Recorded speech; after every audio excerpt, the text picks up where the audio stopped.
So yes, I failed my Goodreads goal.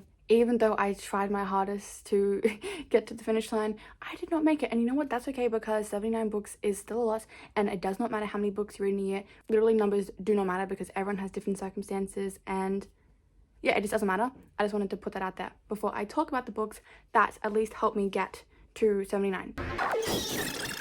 The books that I'm about to show you, I have not talked about anywhere else, I don't think, so that's why I'm going to talk about it. The first book I wanted to talk about was a novella, and it is The Gift, and this book was a joke.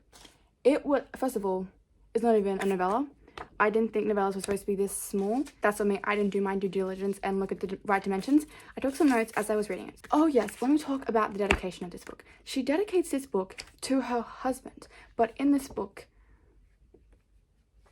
I can't really spoil anything, but all I'm saying is that, does anyone else find it weird when authors who particularly write the thriller genre dedicate things? Like, she dedicated this to her husband. And in this book, the husband, the same as the other book I have, it's called like the Christmas, it's something to do with Christmas, and it's about this family on Christmas, and I don't think things go very well, but the author dedicated that to her family. I'm like, are you trying to tell your family something? Are you self-inserting? The writing in this book was so ridiculous. It was like this author just wrote something up and was like, oh yeah, here we go. Like, did I spend my money on this? The things I will do for festive books, it was just laughable. This book was absolutely ridiculous. There was a line that was said on page 10, and basically they're talking about like what gifts they could get with each other. I bet you could turn this into some sort of origami crane, which I think is really ironic considering I literally said before that I wouldn't care if someone like made me a paper crane. Oh yeah, I forgot to say what this book is about. Basically, there's this couple and they're gonna do a gift exchange, and she doesn't have enough money, like they don't have enough money, and so she's being like, what can I get my husband? This is like our first anniversary being together after being married, like what can I do? And so it just sort of follows her, and then there is like a little mini plot twist, but like because there's so little characters, it's so painfully obvious because there's only like one explanation for everything. I think this book had so much potential. Novella, sorry, I know this is a novella, I know it is. I just think it has so much potential if it was longer and if more things were fleshed out, because even though it is a novella, it can still be longer than this. And I just felt like it had a lot of potential and it fell really flat. And do I recommend you read this? Absolutely not. But if you did want to, you know, read it next year when you just want to get to your reading goal, which obviously means nothing, but like if you did want to do that, it's very quick and it will like get you over the line. The plot was absolutely ridiculous, but it's fine. The main character, she was so judgmental as well, but she was also sometimes kind of funny. Apparently this book is a ripoff of The Gift of the Magi, so if you wanted to read that instead of this, I don't know, I've not read it, but do I recommend you read this? Absolutely not. The author was very, very nice in the acknowledgement of this book, and I really appreciate that as much as I hate it, because then I feel guilty for not liking a book. Okay, so Things We Never Got Over by Lucy Score. Basically, this girl is a twin. She flees to this town after she ran away from her wedding to help out her bad twin because she's the good twin. And then basically her twin like abandons the daughter, so she basically becomes like a parent to her niece while she's still dealing with like her past. And it's small town, and the guy is absolutely insufferable, and he's so pathetic and stupid, and I hate him, and she is annoying. And also I have a theory, and I don't know if I'm gonna say this theory. Okay, I think that when the author wrote this, she was imagining herself as the main character, because if you will see, look at her, right, she's in the back there, look at her hair. She's got like short hair, right? There's a whole entire scene in the book where the main character has really long hair. She gets it chopped off to like here, and she's like, oh, it's so sophisticated, I love it, it just looks so much better than the long hair, whatever. And then there's also a scene where basically she's like, is my side part like out of style? What does she have here? What does she have here? A side part. I think that the author was imagining herself as she wrote this book, and so that really did throw me off, because every time I was reading I was like, I think she was imagining herself as the main character in this. I struggled immensely to read this book. First of all, it is so long. I read the first 200 pages and then I had to take many days break to read the last part, because this book is a thick book. There's like basically almost 500 pages, and I just felt like it did not need to be that serious. It's just so much. Yes, there was a whole bunch of different little like mystery plots and stuff. Well, it's not really mystery, it's just kind of like, where did my sister go? But there's a whole kind of thing going on. This book was so incredibly cringy. She called him a Viking the entire time in a graduate, and I was just like, she also hit him with the tray. She was a server at his bar and she like whacked him with a tray. I could never ever imagine hitting anyone that I worked for. I worked 2 different jobs. I could never imagine hitting my manager or my supervisor with a tray, even if he deserves it. Like, I just feel like there were so many mature ways, but this book was very immature. He was not any better. He was disgusting. I hate him. Like, she also kept calling him an oaf, and I was just like, stop. You're both just being so cringy. And I think they were trying to be like, oh, this is like a light-hearted book, but it was just cringy and embarrassing. I do have a quote though that I do want to talk about. Basically, he's got like pictures and he's looking at them and he's like, it wasn't there for nostalgia. It served as a reminder that no matter how good things were in the moment, they were bound to get worse until that once bright shiny future was unrecognizable. So you see how I have all those pictures up there? I kind of relate to this sentiment because one of the reasons why I put all the pictures up there was to remind myself to make sure I enjoy every single happy moment because it doesn't last. And half those people, I don't see them anymore, but literally, so I kind of relate to him there. That's where it stops because I hate this man. One thing that was helping me get through this book, because like I said, I hated the main character, was I was reading the Hunger Games trilogy at the same time as I was reading this book. So what was getting me through was imagining Nox in the arena. He wouldn't have lasted a second. He would have been killed immediately because he's so weak and pathetic and just stupid. I hated him so much. And I don't know why. I was like, am I reading the right book? Because some people are like, oh, I love him. How? What? Why? He's just so embarrassing. Every time he spoke, I was just like, ugh, grimace. Like, he thought he was so tough, and I'm just imagining him next to sort of any other fictional man. He'd just be pummeled into the ground. I think I would have liked this better if it wasn't in his perspective, and normally... Oh, wait, no, because I didn't really like her perspective that much either. I think I would have liked this book better if it was written from neither of their perspectives. Because I liked Waylay. So Waylay's the niece that she's looking after. I liked Waylon, the dog. Also, the names are interesting. Waylon. Okay, honestly, I don't know if I'm going to continue this series. I think we should have made this book a thriller where, like, both the main characters died. I would have liked that. Like, Tina, you should have attacked them, you know? Yeah, there's a part here. I'm just going to show it to you. I don't know how I feel about this. I feel like that's... Can you see that?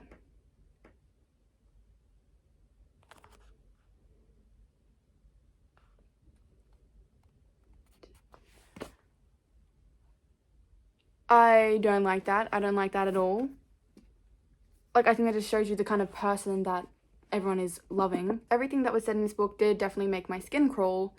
Also, it was kind of funny when I found out that I'm literally closer in age to Waylay than Naomi, because Naomi's like 30 something and Waylay's like what, 10 or something, like 12 I think, and I'm 18, so I'm literally closer in age to the niece than the main character. That's weird to think about, which again, no, I can't say that, but I see what happened here. This book was extremely sexual, just from everything. There'd be a really beautiful moment and it'd just be ruined by one of these two characters being like, oh, it's like, stop, just for once, can we just have a nice moment without it being ruined by their thoughts? It's just like part where they're like kids around, and I was just like, ew, you need to be monitored if you think that's okay, because like there are kids around. One thing I just want to talk about is what is author's obsession with writing these characters who are like 30 and 40 years old and making them so immature, because at that age you shouldn't be that immature. Like, you're 40 years old. It's embarrassing. The spice in this book is very cringy. It's very painful. It's just, again, it's embarrassing. It's like, what the hell am I reading? Some of the lines were just, they make me shudder, and remembrance of them make me gag. And it's just like, ugh, why would you say that? Another thing that helped me persevere through this book was the fact that I did stalk the woman on Instagram, and she seemed really wholesome and nice. So I was just like, I just have to push through. And I did. Like, I read this entire thing. Oh, yes. I read this entire thing. Also, this isn't a spoiler, but the third act breakup, because it always happens in pretty much every single romance book and movie, there is the third act breakup, which is basically when things are going really well and then there is just something thrown out of the blue, so there's some conflict and then finally they resolve it. And this one was just so pitiful and embarrassing, and yeah, I don't know why everyone raves about this book. I just don't see it. Am I reading the right book? Like, maybe I got like a misprint. Like, maybe this book was different to other prints. The third act breakup, I was expecting something. I was like, oh yeah, wait, maybe this happened. No, it was just ridiculous, and I was just like, that's it. And there was also no groveling for anything this man did. There's no groveling. It was just like, oh, let's move on. From the start, he was just mean to her. This is what I've written. The nerve of that man. Honestly, she should have ended up with Nash, which is his brother, or Lucian. They were so much better than him. He called her leftovers. He's also scared of periods. Yeah, there was this entire thing where he was basically bagging out anyone who had a period and was like, I stay away when people have periods because I can't deal with that, rah, rah. It's like, ew, like, you're so immature, like, who says that? Yeah, that's my review of this book. Did you get all that? I know I ranted. I know this was a very long-winded rant, but I was just like, huh? Okay, that's it. Let's talk about a thriller, rock, paper, scissors. I tabbed a few things because I really liked some of the quotes in this book. And basically, this couple are like, okay, our marriage is failing. Let's go for one last trip together to this place in the Scottish Highlands and see if we can revive our marriage. Now, the plot twists were very painfully obvious. I wasn't even reading to figure out plot twists because I don't like doing that. I just like reading purely for the vibes. But the fact that I was able to pick it up literally immediately, if you know the plot twist, you'll know. But it was so painfully obvious. I'm going to talk about this book at the end and then spoil it at the end. I'll Be Alone for Christmas. This was a novella. Let me explain this book to you before I give you the review. This woman, she books a week away for her and her boyfriend. Basically, he dumps her. Yeah, she has to go by herself. And there was a lot of telling us what happened and not showing us. I also did not care about the breakup. I think that's because we started immediately with it. But if she wanted the breakup to be more impactful, we should have been seeing the relationship and snippets of the relationship. I didn't care about their relationship at all because obviously that wasn't the point of it. But I'm just saying. These are my notes. I read this book really quickly. I was reading it and then I fell asleep during it. So then I just picked up again. But if I didn't do that, I would have literally read it in one sitting. I like the cover though. I've already forgotten what happened. What happened in this book? No, never mind. I remembered. Sorry, it took me a little second to remember what's going on here. I don't know what any of these notes, I wrote down some notes, but I don't know what I'm saying. Because when I write notes, I just often write like one word, or I will put things like A, B, C, D, but like in a sentence. So for example, the cat sat on the mat, I'd be like T, C, S, O, T, M, and then just try to remember like what the first, but I can't remember. It was extremely bingeable. This book is very modern. She literally watches Stranger Things in it. So this book is set in 2023, which I'm glad that I read it in 2023 because it just all lined up well. Note to Self by Stanley. If you read this book, you will know why. It's by Stanley. I think I will read more from this lady. It was a debut, which is why I'm giving it the benefit of the doubt. But basically, there was an ice pick in the utensil drawer. Why? I don't know. What I will say was that the ending was, again, it was really rushed. My leg just fell asleep. The ending was extremely rushed and I felt like so many things were just left unanswered. I felt like things started getting good and we were about to, you know, start figuring things out, and then the book just ended. And I was like, hang on a second, like, I know this is a novella, but just because something is a novella does not mean that you don't tie up loose ends and you don't explain things. You need to actually tell the story. It's just short. There was so much more that could have been said, and I have so many questions. Our Christmas Carol. I basically just put that in because I just wanted to show you the illustrations. Now, I want to make it a tradition where I read this book every single year because I absolutely adored it. I love the movie. I do watch Christmas Carol pretty much every single year because it's just one of those movies I love, and I'm just showing you the illustrations because I just think the illustrations are wonderful and I just want people to, you know, be able to see them. Oops, I accidentally just scrunched that page. But yes, I want to make it a tradition where I do read this book every single. Basically what happens is this grumpy old man, he gets visited by his dead work business partner. Basically, these three ghosts separately visit him. The ghost of Christmas past, the ghost of Christmas present, and the ghost of Christmas future. And just kind of show him everything. I love this book quite a lot. I wish that the ghost of Christmas past, present, and future visited me. I'm just curious to see what the past Christmases would have looked like because I don't think I really appreciated them as much when I was younger as I wish that I did. There's a bug trying to get into my room. Also, the future, because I am scared of the future. Okay, now I'm going to talk about this. This is a complete spoiler. If you have not read this book, I highly recommend that you click off now. It was so painfully obvious that Amelia was not the woman in the letters because in her letter, she ended it with, love your wife. Which I was like, why would you say that? Who says that? If anything, it'd be like, your wife, Amelia. No, she just said, love from your wife, Robin, right? But it was so obvious. I will admit, it did throw me off, the fact that Robin was apparently described as old. That threw me off a little bit. I just felt like it was okay. I was just cruising through. I did think some parts were very lazy. I know I said that I wasn't really thinking about theories, but sometimes I do write things down. One thing I felt like wasn't really explained was the fact that he knew his way around the house. Because was it explained? Did he ever go in there? I feel like he didn't, but he knew where things were. And I thought that was because he'd been there before, but no. So I'm a little bit, did he know? I don't think he knew where it was. Was that ever explained? Because it's, for the life of me, it's not in my mind, and I read this book very quickly, so it's not like I could have forgotten anything. I don't know. Again, the ending was just like, huh? I was just like, what? You know, she just got back together with him.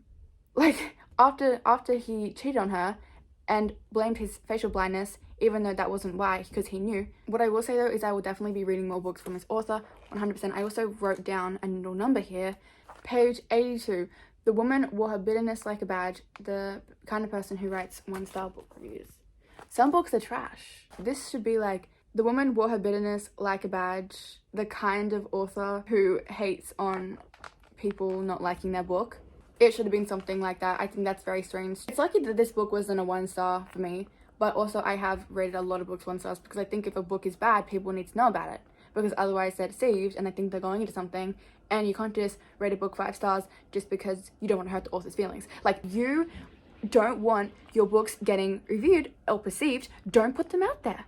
And I can say this because I have actually put a book out there before. Yes, I did. I put it on a website. And you know what? People loved it. People love my story. People are still currently reading the story that I put out.